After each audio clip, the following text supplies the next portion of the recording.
از کتاب مانستارد الفینستون، دیپلمات انگلیس، افغانان جای فرهنگ نژاد، گزارش سلطنت کابل، مقاله تاجیکان، سال 1808 میلادی، از خط پارسی برگردان جمعخان سعیدعلی. ساکنان مقیم ایرانی در برابر استیلاگران تاتار و قوم‌های خانه بردوش که ظاهراً در اصل ایرانی‌اند تاجیک نامیده می‌شوند. تاجیکان را حتی در ترکستان و چین هم می‌توان دید و در سرزمین‌های کوهستانی قراتگین، درواز و خان و بدخشان حکومت‌های علاهده دارند.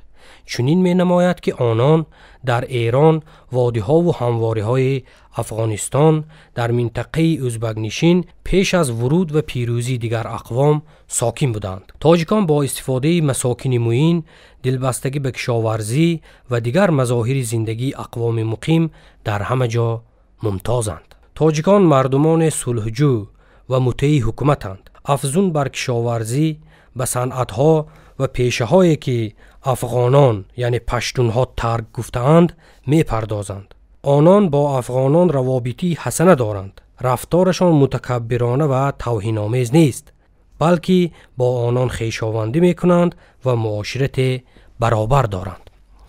شماره تاجیکان در شهرها بسیار است و بخش عمده جمعیت اطراف شهرهای کابل، قندهار، هرات و بلخ را تشکیل می‌دهند. آنان یعنی تاجیکان که جامعه های مستقله دارند در نواحی دور افتاده و دشوارگذر زندگی میکنند و با دیگران از چندین جهت فرق میکنند.